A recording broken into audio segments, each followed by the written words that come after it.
Priyanka Srivastava ji. Doctor Priyanka Srivastava ji इसी महाविद्यालय की छात्रा भी हैं। कभी डॉक्टर प्रियंका श्रीवास्तव आपकी तरह ही जैसे आप बैठे हैं ऐसे स्टूडेंट्स के रूप में होती थी और इन्होंने पढ़ाई के महत्व को, शिक्षा के महत्व को समझा और धीरे धीरे उच्च शिक्षा की ओर कदम बढ़ाती हुई इन्होंने अपनी पीएचडी पूरी की और आज हमारी स्टूडेंट ही नहीं, हमारी सहयोगी के रूप में हमारे साथ हैं।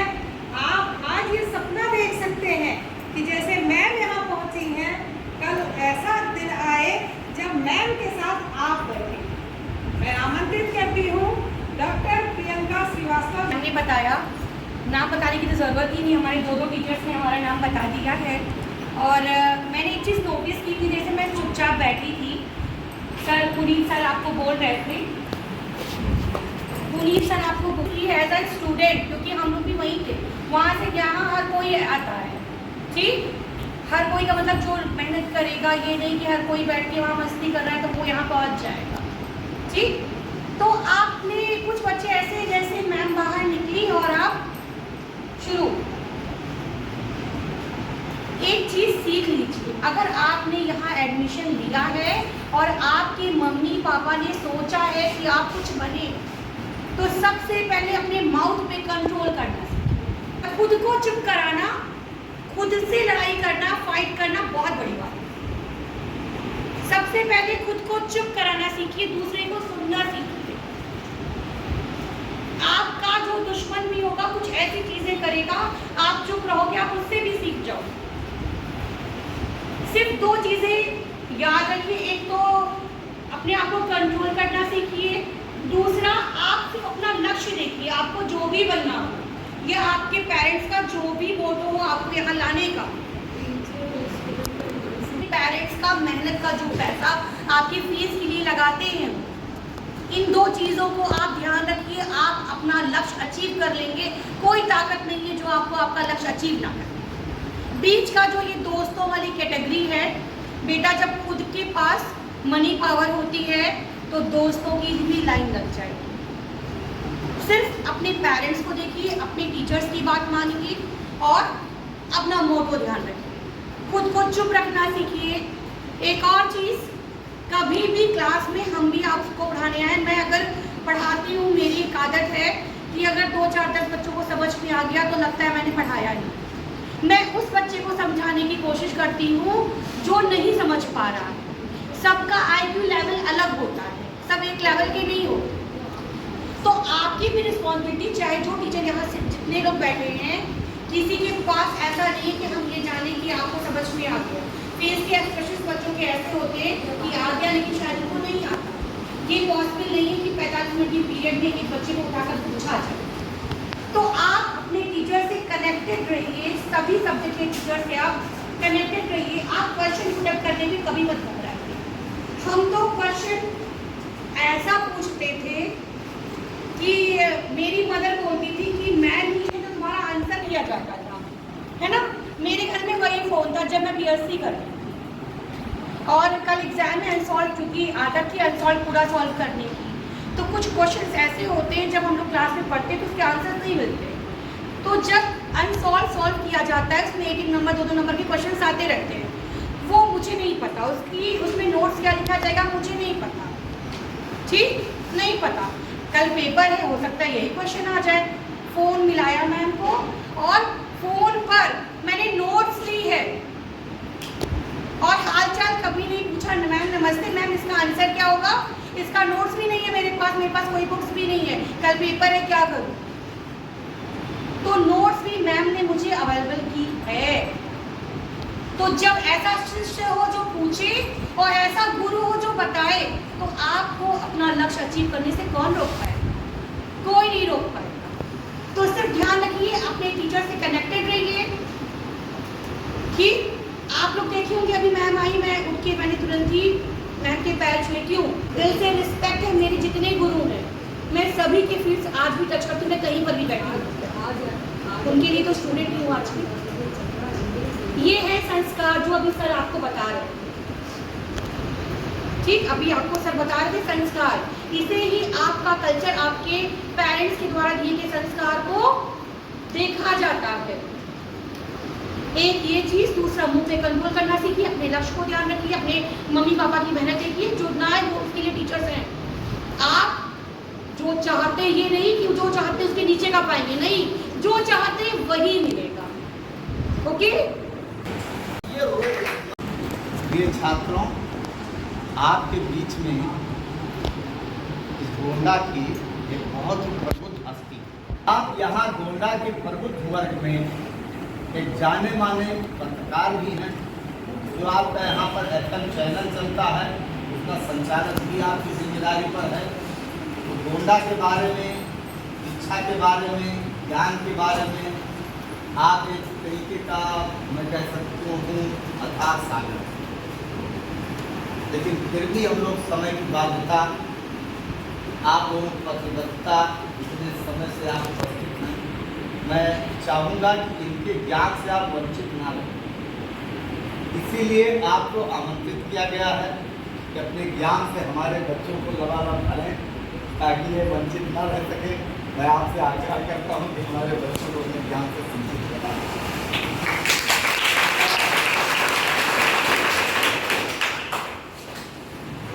डॉक्टर साहब, सम्मानित मंच, सबसे पहले तो मैं इस कॉलेज के आदरणीय प्राचार्य महोदय और डॉक्टर रेखा शर्मा के, डॉक्टर दिलीप शुक्ला जी को मैं धन्यवाद ज्ञापित करूँगा कि इस विशिष्ट अवसर पर आपने मुझे आमंत्रित करके और यहाँ पर आपके सामने मुझे कुछ बोलने का अवसर दिया। बच्चों, हुआ है कि गोंडा जनपद के बारे में बात करने के लिए, तो आप सब जानते हैं, मुझे लगता है कि करीब करीब सब गोंडा जनपद के ही बच्चे यहाँ पर बैठे होंगे। गोंडा जनपद बहुत ही ऐतिहासिक जनपद रहा है, और हम थोड़ा सा अगर 100-200 साल पीछे अगर लौटते हैं, थोड़ा इतिहास पे अगर सरसरी तौर पे, खास करके अगर आधुनिक इतिहास पे अगर नज़र डालें, तो कोई बच्चा क्या बता पाने की स्थिति में है कि गोंडा जनपद, हम जानते हैं कि हिंदुस्तान पूरा गुलाम रहा। बच्चा क्या यहाँ पर बैठा ये बात बता सकता है कि गोंडा कितने वर्षों तक गुलाम रहा?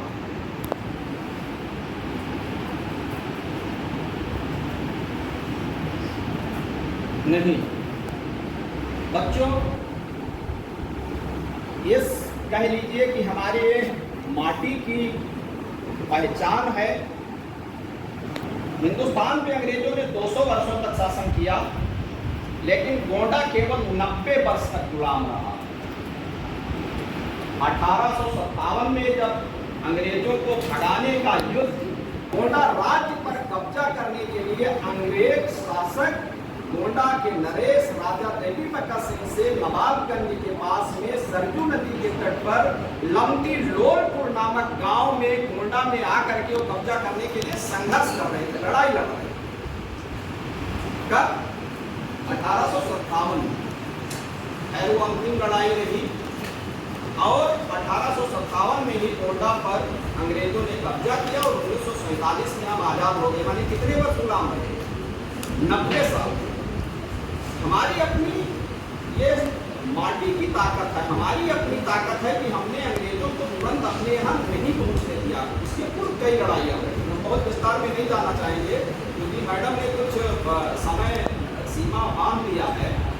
इसी प्रकार से हम और अगर पीछे चलते हैं तो आज योग पूरी दुनिया में, हिंदुस्तान के कोने कोने में तो है ही है, पूरी दुनिया में योग का डंका बज रहा है। और प्रतिवर्ष 21 जून को पिछले 7 साल से 8-9 वर्षों से इस बार हम लोगों ने नवा अंतर्राष्ट्रीय योग दिवस मनाया है। उस योग के जो प्रणेता हैं, योग को जिसने पैदा किया, जिसने जन्म दिया, उसके सूत्रधार कौन है? कौन बच्चा बताएगा? योग के प्रणेता नहीं पता? बहुत कॉमन सी चीज है, महर्षि पतंजलि। आपने सर के उद्बोधन से बहुत कुछ सीखा होगा और पता नहीं आपने क्या सीखा, कितना सीखा ये नहीं जानती, लेकिन मैं आज बहुत कुछ सीखी। आपका ज्ञान का भंडार बहुत बड़ा है, आपने कोई भी विषय छोड़ा ही नहीं। एक छात्र के विकास के लिए जितने भी विषय हो सकते हैं उसे बताने को, सभी विषयों पे आपने प्रकाश डाला। आपको बहुत बहुत धन्यवाद कहते हैं हम और आपसे अपेक्षा करते हैं कि भविष्य में जब कभी भी हम अपने बच्चों को एक दिशा देना चाहेंगे संस्कार की, तो आपको हम आमंत्रित करेंगे और आपका सहयोग सदैव अपेक्षित रहेगा। अब बच्चों, लास्ट उद्बोधन के लिए इस साइंस फैकल्टी जहां आप पढ़ने आए, हम अपने विश्वविद्यालय डॉक्टर राम मनोहर लोहिया विश्वविद्यालय, जिस विश्वविद्यालय के अंतर्गत ये महाविद्यालय है और जहां आप पढ़ने आए, उस विश्वविद्यालय के शिक्षक संघ के महामंत्री हमारे बगल बैठे हुए प्रोफेसर जितेंद्र सिंह जी, जो फिजिक्स डिपार्टमेंट के विभागाध्यक्ष हैं। आप इस पूरे साइंस फैकल्टी को हरा भरा देख रहे हैं और आप सोचते होंगे बहुत से प्लांट लगे हैं, लगता है पूरा ये साइंस ही बॉटनी डिपार्टमेंट है, ऐसा मन में आता होगा क्योंकि विभिन्न प्रकार के पेड़ पौधे लगे हुए हैं। तो मैं ये कहना चाहती हूँ कि लगाया जरूर बॉटनी डिपार्टमेंट और प्रोफेसर श्रवण कुमार श्रीवास्तव जी का इसमें बहुत बड़ा सहयोग, लेकिन ये चिंतन देने वाला बहुत बड़ी चीज होती है, चिंतन। ये चिंतन देने वाला इस कार्य के पीछे जो छिपा हुआ एक मार्गदर्शक का, वो थे हमारे डॉक्टर जितेंद्र सिंह, जिन्होंने बॉटनी डिपार्टमेंट को सदैव प्रोत्साहित किया कि पूरे साइंस फैकल्टी को आप हरा भरा कीजिए। आज बड़े गर्व से मैं कहती हूँ कि साइंस फैकल्टी में बहुत सारे विषय हमारे पास हैं।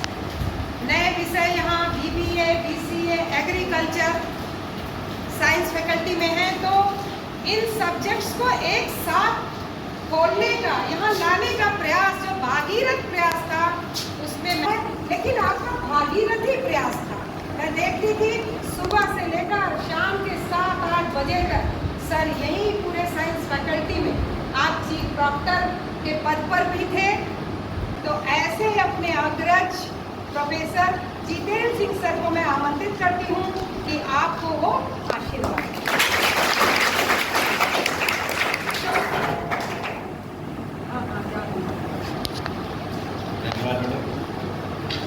क्या नाम जानते हैं ना? क्या नाम जानते हैं? 3 दिन से कैसे प्रोग्राम चल रहा है, क्या नाम? ये तो जानते हैं, सभी नहीं जानते। इन्होंने मेरा नाम आपको रटा दिया, सभी लोग नहीं जानते। इनका नाम डॉक्टर रेखा शर्मा है और ये बॉटनी डिपार्टमेंट में एसोसिएट प्रोफेसर है। साथ ही साथ में गोंडा में जो साइंस क्लब है, इन्होंने इतना काम किया है साइंस में, इनको गोंडा में विज्ञान देवी के लोग नाम से रखते हैं। इन्होंने जितनी बात बताई है ये सब बात सही बताई है, बस ये अपना नाम छिपा लेती है, क्योंकि कोई भी कार्य कोई व्यक्ति करता है तो उसके पीछे एक टीम काम करती है। मेरे साथ भी टीम है और टीम काम करती है, पूरा साइंस फैकल्टी एक टीम के रूप में यहाँ पर काम करती है।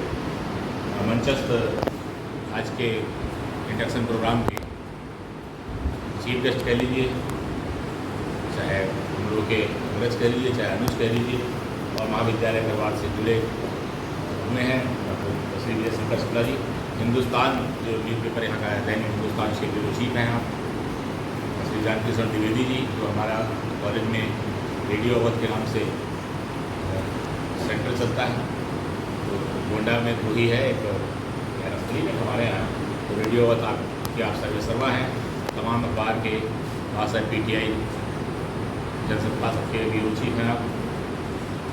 हमारे साथ में केमिस्ट्री डिपार्टमेंट के असिस्टेंट प्रोफेसर डॉक्टर पुनीत जी, Vishwakarma ji, doctor Ravi Ojha ji, doctor Dilip Shukla ji. Size में जरूर छोटे लगते हैं लेकिन इनकी बातें बहुत बड़ी बड़ी आपको सुने। 3 दिन से इंडक्शन प्रोग्राम चल रहा है, मैं थोड़ा सा इसी इंडक्शन प्रोग्राम पे आपसे बात करूँगा। 3 दिन में आपने, आप किस कॉलेज में पढ़ते पता चल गया आपको? क्या क्या कॉलेज का नाम आपके? बताओ तो बताओ बेटा, तो बताओ। श्रीमती शांति देवी इंटर कॉलेज नहीं, तो जिस कॉलेज में आप पढ़ रहे हो उस कॉलेज का नाम? श्री लाल बहादुर शास्त्री महाविद्यालय गोंडा। तो बताओ बेटा।